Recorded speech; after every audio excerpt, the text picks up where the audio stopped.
आध्यात्मिक पथ की कहानी सुनने वाले सभी श्रोतागणों को जय श्री राधे, जय श्री कृष्णा। आज की कहानी में हम सुनते हैं माँ दुर्गा की कहानी।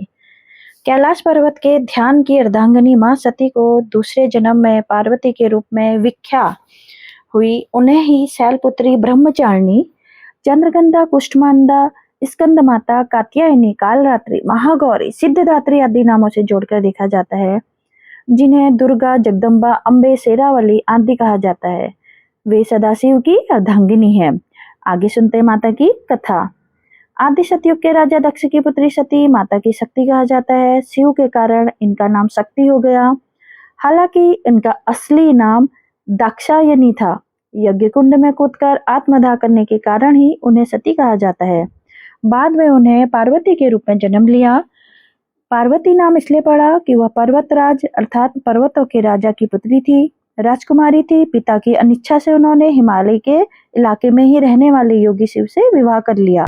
एक यज्ञ में जब दक्ष ने सती और शिव को न्योता नहीं दिया, फिर भी माता सती शिव के मना करने के बावजूद अपने पिता के यज्ञ में पहुंच गई। लेकिन दक्ष ने शिव के विषय में सती के सामने ही अपमानजनक बातें कही। सती को यह सब बर्दाश्त नहीं हुआ और वही यज्ञ कुंड में कूदकर अपने प्राण त्याग दिए। खबर सुनते ही शिव ने अपने सेनापति वीरभद्र को भेजा, जिसने दक्ष का सिर काट दिया। उसके बाद दुखी होकर सती के शरीर को अपने सिर पर धारण कर शिव क्रोधित हो धरती पर घूमते रहे। इस दौरान जहां जहां सती के शरीर के अंग या आभूषण गिरे, वहां बाद में शक्तिपीठ निर्मित किए गए।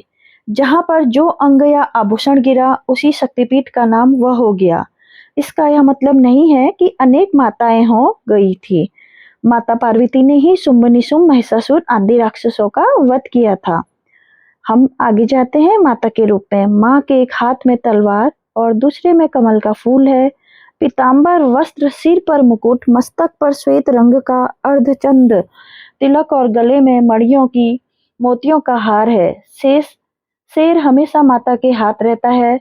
जो दिल से पुकारते हैं वही प्रार्थना, न मंत्र, न तंत्र और न ही पूजा पाठ, प्रार्थना ही सत्य है। माँ की प्रार्थना स्तुति के पुराणों में कई श्लोक दिए गए हैं। धाम कैलाश पर्वत वही मानसरोवर के समीप माता का धाम है, जहाँ दक्ष